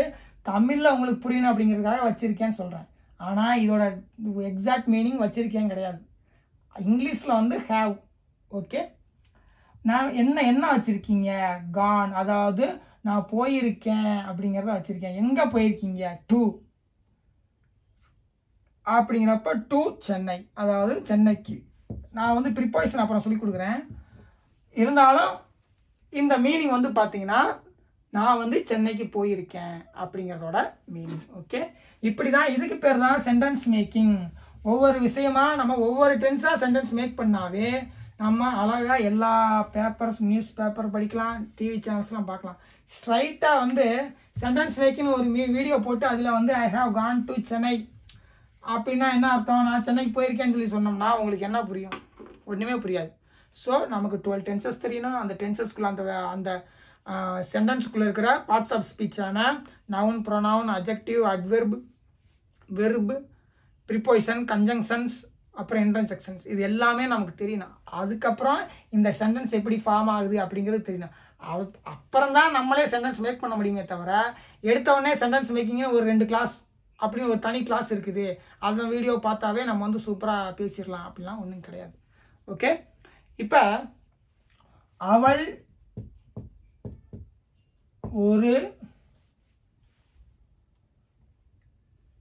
ஒரு படத்தை, சரி விடுங்க, ஒரு இதே சொல்லிடலாம், ஏதாவது ஒரு படம் பேரே சொல்லலாம், அப்போ தான் கரெக்டாக இருக்கும். அவள் என்ன படத்தை சொல்லலாம்? இப்போ வந்து ஏதாவது ஒரு படம் இருக்கா? அயலான்னு சொல்லுவோம். அவள் அயலான் படத்தை பார்த்திருக்கிறாள். அவள் அயலான் படத்தை பார்த்திருக்கிறாள். இதை நம்ம எப்படி சொல்லுவோம்? சப்ஜெக்ட் யாரு? படம் கிடையாது. சப்ஜெக்ட் வந்து அவள். ஏன்னா அவளை பற்றி பேசும்போது தான் அவள் அந்த படத்தை பார்த்ததை பற்றி நம்ம சொல்கிறோம். அப்போ சி என்ன வச்சுருக்காங்க? C has watched. She has watched